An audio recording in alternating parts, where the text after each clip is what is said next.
O tema de hoje é a indução pertinaz e contínua dos obsessores. Indução pertinaz e contínua dos obsessores. Esse é o tema. Que Jesus nos abençoe e que possamos ser inspirados pela espiritualidade maior. Eu estava meditando sobre como preparar essa aula e isso estava me deixando um pouco angustiado, porque preparar uma aula implica em muita responsabilidade. E foi exatamente esse momento que eu estava vivendo de angústia que me deu o link para fazer a aula. Aí eu pensei assim, muitos de nós, quando estamos em atitude de angústia, nós buscamos a Deus com o pensamento, não é assim? E dependendo daquilo que está nos angustiando, nós ficamos um pouco constrangidos e meio envergonhados diante daquela culpa que está dentro de nós, de nos dirigirmos a Deus.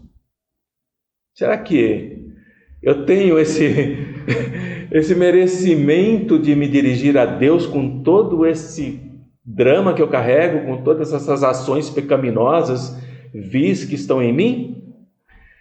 E quando nós entramos nesse processo de dúvida, se podemos ou não nos dirigirmos a Deus, nós começamos a repassar pela nossa memória os acontecimentos vergonhosos que nós vivenciamos e que nos causam dificuldade para fazer essa ligação.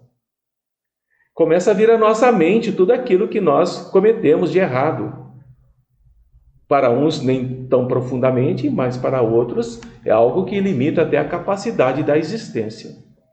E à medida que nós vamos aprofundando na nossa mente essas evocações perturbadoras, mais aflito a gente fica e mais angustiado.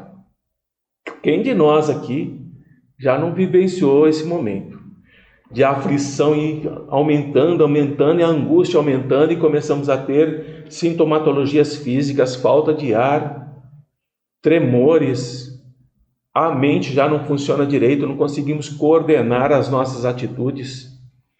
Esse momento de profunda perturbação é o momento ideal para os perseguidores do plano espiritual se aproveitarem e começarem a dominar telepaticamente as nossas ideias. Eles encontram esse campo propiciado, que favorece essa aproximação. E eles conseguem acessar nas profundezas da nossa mente aquilo que mais está nos ferindo. E é nesse momento que eles começam a colocar em nós as ideias de fuga do corpo físico. Através dessa indução pertinaz e contínua, eles começam a nos levar a pensar que a melhor solução para o problema que nós estamos vivenciando, para aquilo que nós fizemos de tão horroroso, de tão terrível, o melhor caminho é o suicídio. Eles começam a induzir lentamente em nós essa opção. Eles colocam que essa é a porta aberta para a liberdade. Mas não se limita apenas a isso. É importante nós entendermos o mecanismo que estamos começando a delinear. Um campo que o encarnado abre por culpa, pelo remorso, por remoer dos pensamentos, o pensamento contínuo, no processo de dor, de sofrimento, de medo. E esse momento em que nós começamos a ser telementalizados pelo adversário oculto e ignorado. Por que ele é oculto e ignorado? Primeiro, porque nós não vemos. E segundo, porque nós não temos a menor noção de que ele existe. Por isso que ele é ignorado. Porque quando nós temos um inimigo, embora oculto, mas sabemos que ele existe, nós, de uma certa forma, ficamos meio que vigilantes. Mas se ele é ignorado e oculto, e começa a induzir em nós, telementalmente, um pensamento que não é nosso, mas acreditamos que é. Quer um exemplo desse tipo de pensamento? Como é que eu vou enfrentar a vergonha, a humilhação, o opróbrio geral? Como é que eu vou enfrentar a minha família, os meus amigos, diante da descoberta de tudo isso que eu fiz? onde eu terei forças para olhar no olho do outro e ele sabendo de tudo que eu sou. É esse pensamento que nós acreditamos que é nosso, que está sendo induzido. Achamos que é nosso. E o interessante é que médiuns bem preparados, não basta apenas a mediunidade em si. Ele tem que ser preparado, treinado para perceber e captar a indução que esse espírito está fazendo no encarnado. Porque esse espírito, ou esses espíritos, eles são habilidosos.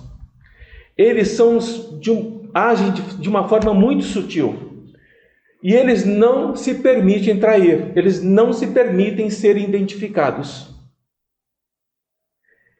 Trabalhando o campo energético ao nosso entorno para que nós possamos ficar limitados a uma determinada percepção que ele quer. Mas essa percepção não pode ultrapassar uma determinada faixa, porque senão nós o percebemos. Mas os médiuns que são mais preparados e têm uma capacidade mediúnica de expansão muito ampla e estão treinados para perceber esse tipo de obsessão, conseguem registrar a presença desse espírito. E o que é mais surpreendente? Eles agem de uma forma muito interessante.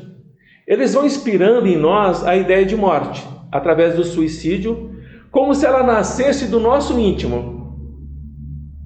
Nós estamos tão atribulados que começamos lentamente a ter aquela pequena pensamento, aquela pequena sensação, será que se eu acabasse com tudo não seria melhor? Aí isso some, daí a pouco volta de novo. Por que é sutil no início? Porque ele precisa fixar em nossa mente, através do magnetismo, através da telementalização, ele precisa fixar na nossa mente a ideia de fuga como solução. Ele tem que tirar de nós tudo aquilo que nós já aprendemos, que não podemos atentar contra a vida, que é contra as leis do Pai. Isso está em nós, mas pouco a pouco ele vai tirando isso de nós. E nós passamos a não registrar mais essa válvula de segurança. Não posso ir contra as leis do Pai. A morte só chega de acordo com a vontade de Deus. Ele vai nos fazendo acreditar que trata-se de uma autorreflexão. Olha que interessante. E nunca de uma alossugestão.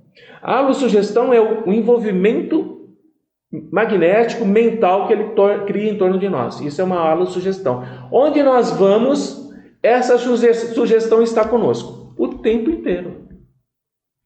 Um exemplo para nós entendermos isso, por que a Terra, que gira no espaço, na nossa galáxia, a uma velocidade enorme, no movimento de rotação e translação, não perde o oxigênio e as condições atmosféricas que nos permite viver? Por que não perde? Por que não fica lá para trás? Porque é algo que pertence ao planeta e o acompanha para qualquer lado. É isso que ele pretende fazer no encarnado. Que o encarnado viva o tempo todo dormindo ou acordado, trabalhando ou não, dentro dessa atmosfera.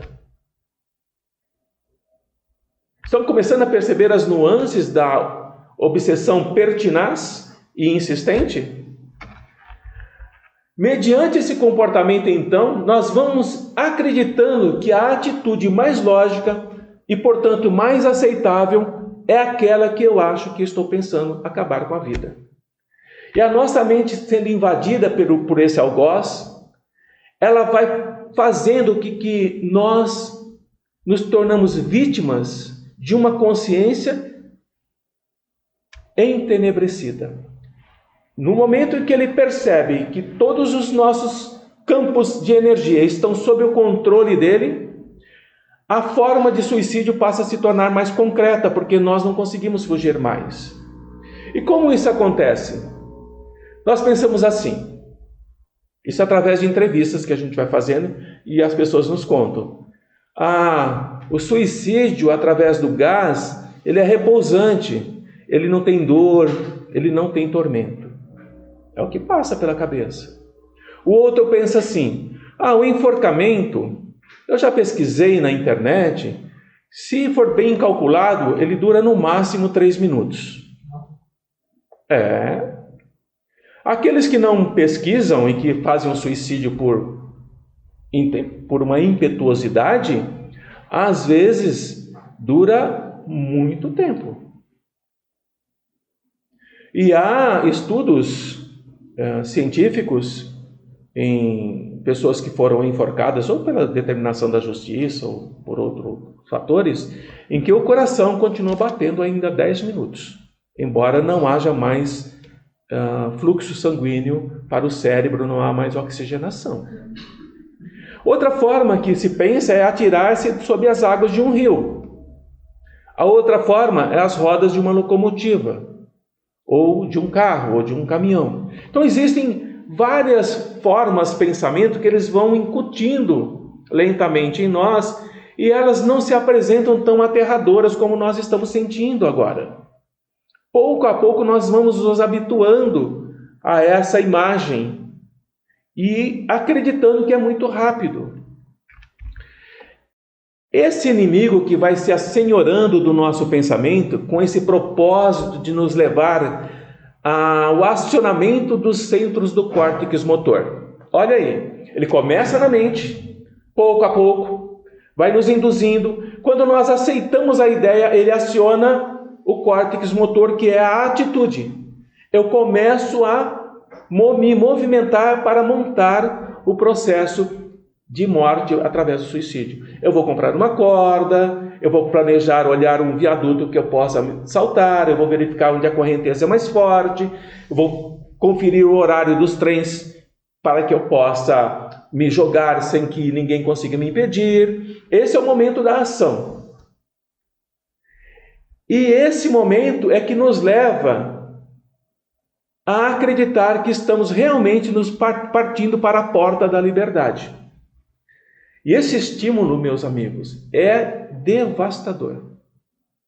Devastador.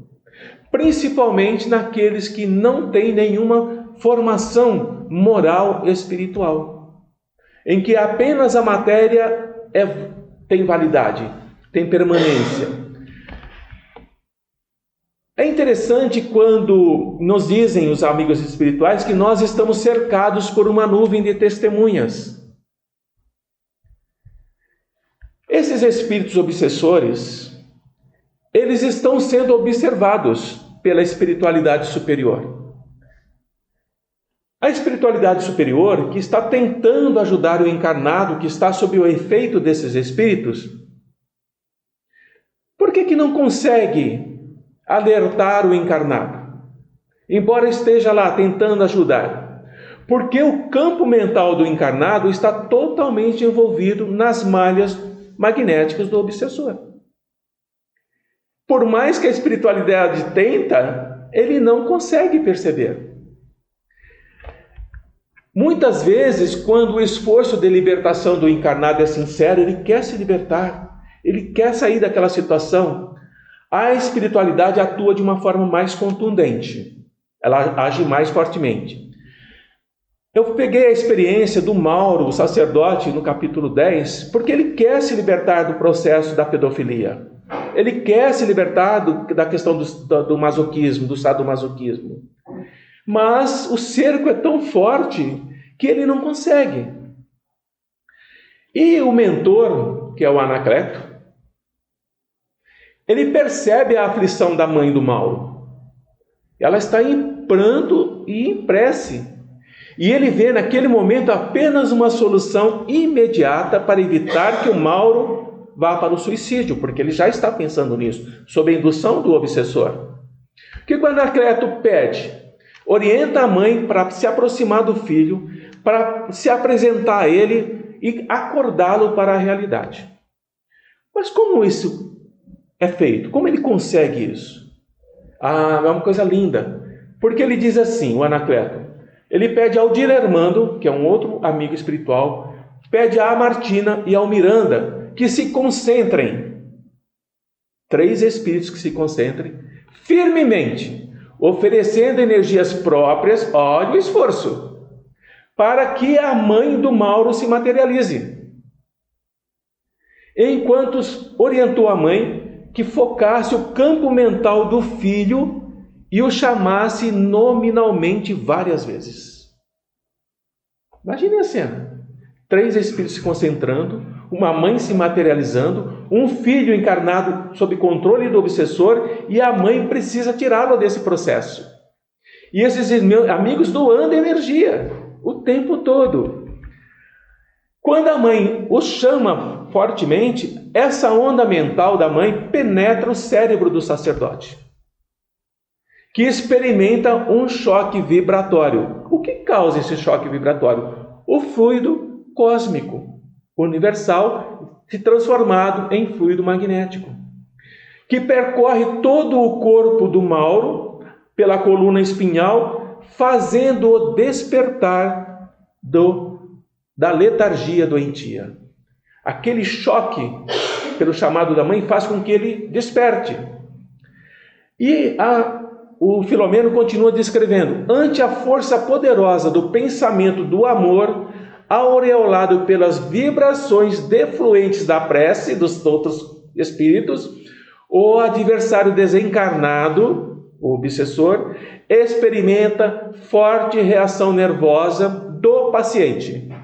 Quem tem muita energia anímica? O paciente.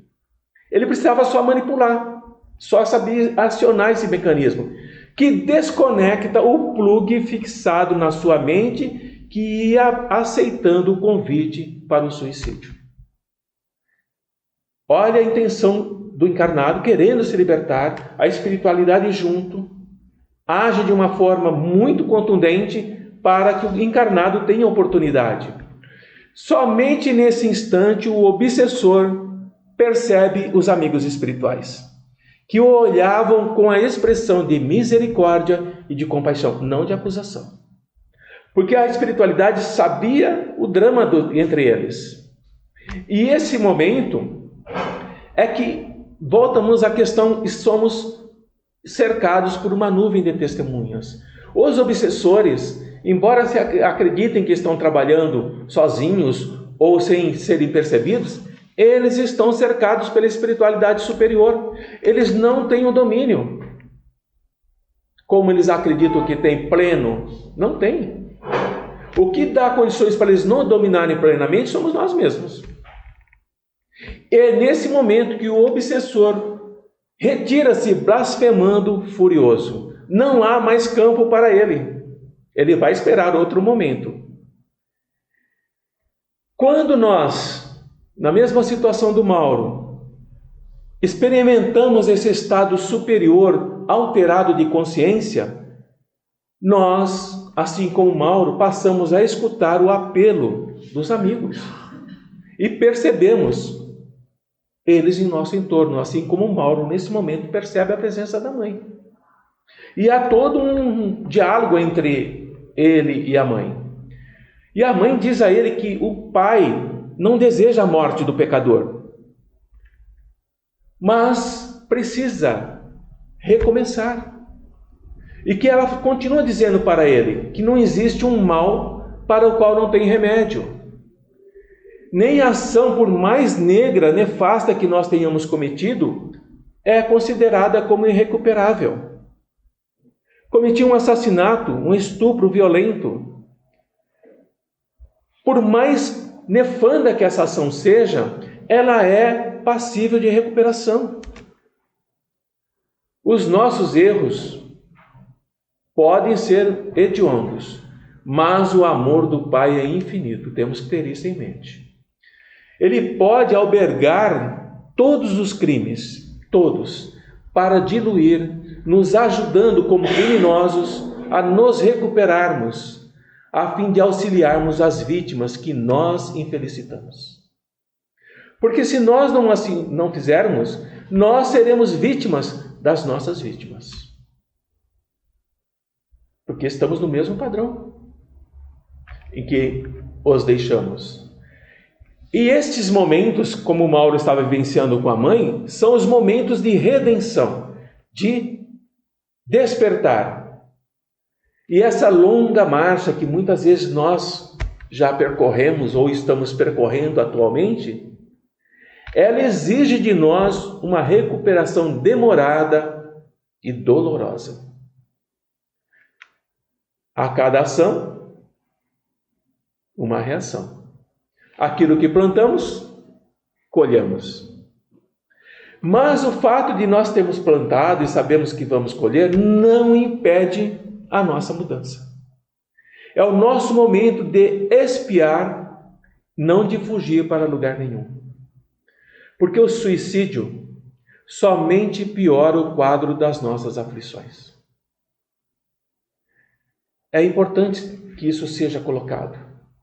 Para que, quando nós conseguimos nos libertarmos, esse momento tem que ser aproveitado para a nossa recomposição mental. Nós temos que nos preparar para experiências duras, para humilhações.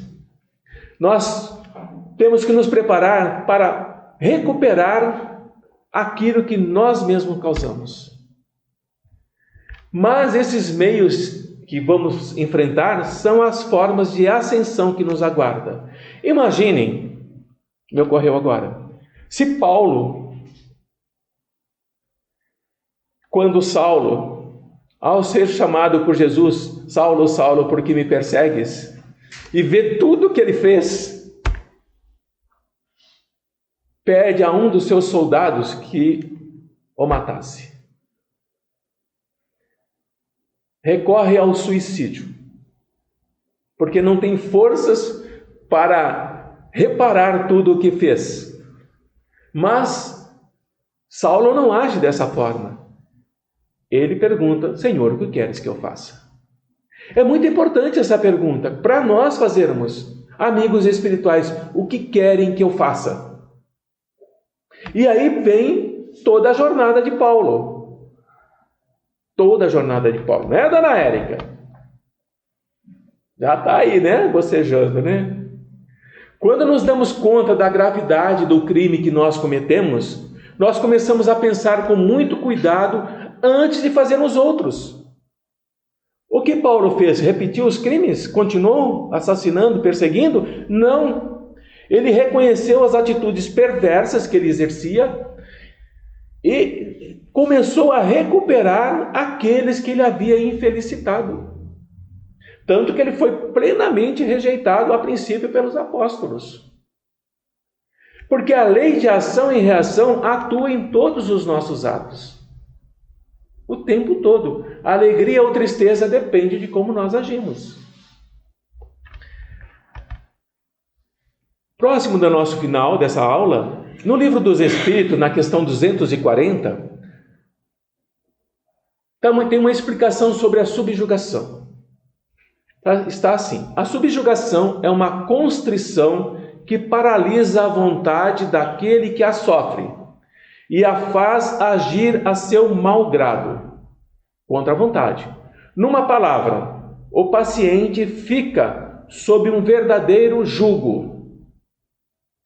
E continua: a subjugação pode ser moral ou corporal, mas ela pode começar moralmente e depois evoluir corporalmente, como vimos que estava acontecendo com Mauro, até levar ao suicídio. No primeiro caso, na subjugação moral, o subjugado é constrangido a tomar resoluções muitas vezes absurdas e comprometedoras, que por uma espécie de ilusão ele acredita que valem a pena. É como uma fascinação. Aí eu fui procurar novamente fascinação. Pergunta do Livro dos Espíritos, número 76. Mas não pode acontecer que a fascinação exercida pelo mau espírito seja de tal ordem que o subjugador não o perceba? Que o subjugado não o perceba? Lembra que o Mauro não percebia? A resposta: sendo assim, continua. Sendo assim, poderá uma terceira pessoa fazer com que essa subjugação termine? E qual deve ser a condição dessa terceira pessoa? Entenderam? Pode alguém estar fascinado sem perceber? Pode. Pode alguém de fora ajudar essa pessoa fascinada? Pode. Qual é a condição desse que vai ajudar para dar certo? Aí os amigos respondem: sendo ela um homem de bem, Anacleto,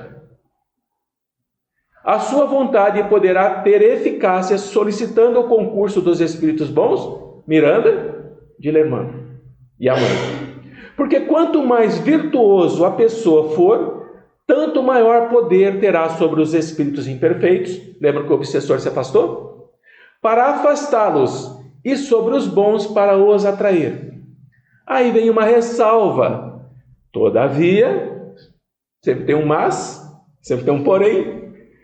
Nada poderá se o subjugado não prestar ajuda com a sua vontade.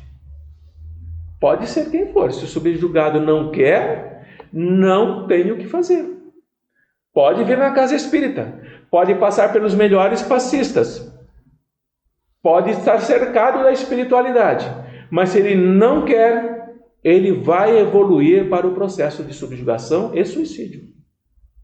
Ou loucura. Porque existem pessoas que agrada ser dependente de quem os lisonjeia, os gostos e os desejos. Quais eram os desejos do Mauro e os gostos? Pedofilia, sadomasoquismo, orgias. Esse espírito lisonjeia isso no Mauro. E é o mesmo que acontece conosco. Aquele que não tiver o coração puro, nenhuma influência exercerá. Os espíritos bons não atendem ao chamado e os maus não o temem. Portanto, se nós estamos na casa espírita, mas o nosso coração não é bom, podemos estudar o quanto for. Podemos falar palavras maravilhosas. Podemos abraçar. Podemos acariciar. Podemos dizer que nos preocupamos. Mas os espíritos bons não atendem ao chamado daquele que assim o é. E os maus não o temem, ficam do lado dele. Porque ele é, segundo o próprio Jesus, um hipócrita. Sepulcro caiado por fora e cheio de podridão por dentro. O Evangelho é muito esclarecedor. E quando nós pegamos livros sérios, como o Neofilomeno de Miranda, Sexo e Obsessão, nós começamos a ver claramente o que Jesus está falando na vivência da vida, naquilo que nós estamos vivendo todo dia. Qual o objetivo da encarnação dos espíritos? Para passar por isso tudo? Qual é o objetivo? Por que nós estamos aqui? A Érica está fazendo assim, ó, ascender, né? Progredir.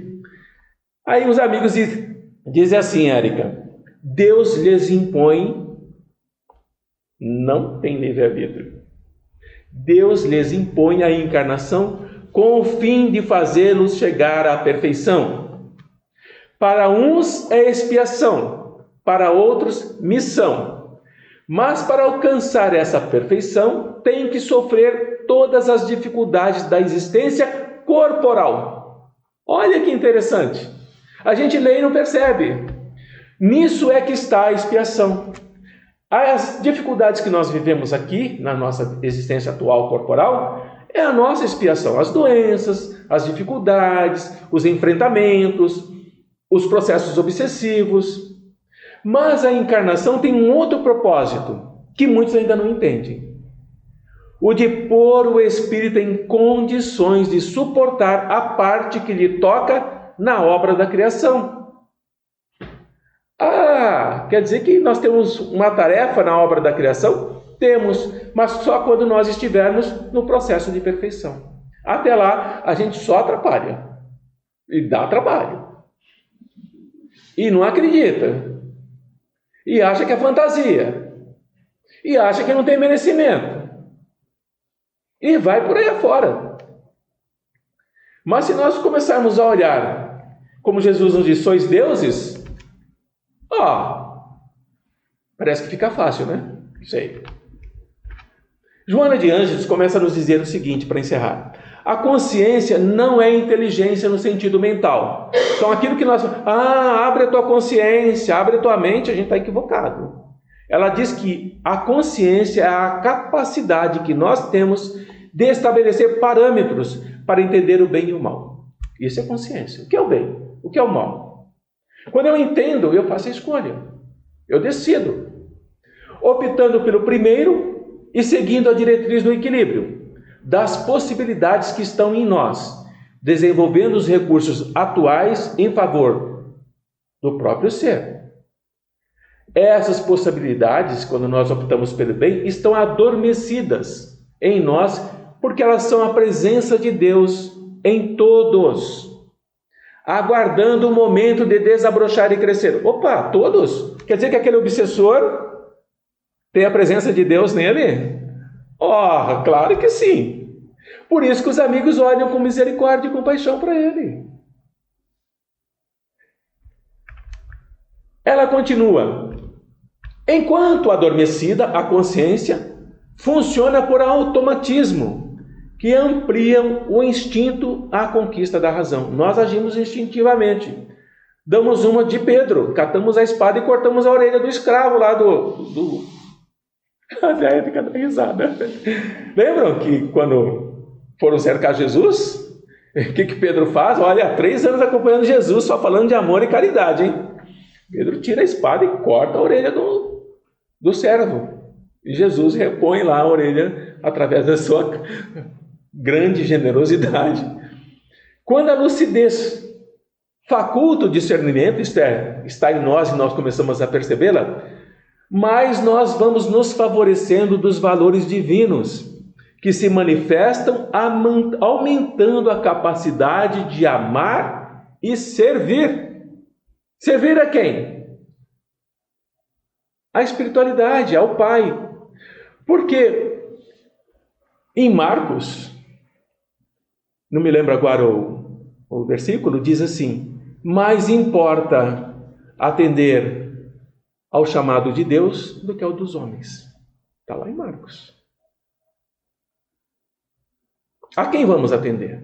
Aos homens ou ao Pai? Essa é a questão. Isso é Joana de Ângeles completando essa pequena aula. A bibliografia do texto de hoje. Sexo e Obsessão, capítulo 10. Recomeço difícil e purificador, é o título do capítulo. Do Manuel Filomeno de Miranda. Se voltarem e tiverem o desejo de ler, leiam com essas reflexões. E vão entender que nós estamos sim cercados de nuvens de testemunhas, tanto para o bem quanto para o mal. Depende do campo vibratório que nós desejamos carregar em torno de nós, e depende também de compreendermos o nosso real papel como encarnados aqui no planeta Terra atualmente. Está tendo uma divulgação na internet do planeta Terra num raio de sol, viram? Viram? Não? Está assim, um pequeno ponto brilhante num raio de sol. É a foto de uma sonda espacial, que eu não me lembro o nome agora, quando ela está saindo da nossa galáxia. Eles viram a câmera e fotografam a Terra. A Terra está dentro de um raio de sol. E ali estamos nós. A existência humana dentro do universo, que na Terra, é nada. Não existe nenhum sinal de nós ali dentro. Procure na internet. Vamos encerrando. Alguma pergunta?